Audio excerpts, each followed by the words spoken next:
দেখো রাতে আমি খিচুড়ি বানাচ্ছি। এখানে হচ্ছে সাদা তেল দিয়েছি, মানে সাদা তেল দিয়েছি আর একটুখানি এতে দেখো জিরে ফোড়ন দিয়েছি আমি। ঠিক আছে, সাদা তেল দিয়েছি, জিরে ফোড়ন দিয়েছি, আর এখানে পেঁয়াজ আলু কেটে রেখেছি, এগুলোকে ভাজবো। এগুলো সব দিয়ে দিলাম আমি, দিয়ে এটাকে ভেজে নেবো, একটু হালকা করেই ভেজে নেবো।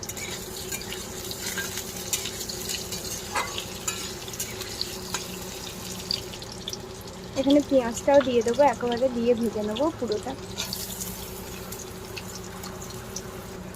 দেখো এটা লাল লাল হয়ে গেছে একটু। এর মধ্যে একটু ধনের গুঁড়ো, একটু জিরের গুঁড়ো, একটু হলুদ আর নুন দিয়ে দিলাম। এবার ধুয়ে রাখা চাল ডালটাও দিয়ে দেবো। দেখো আর এই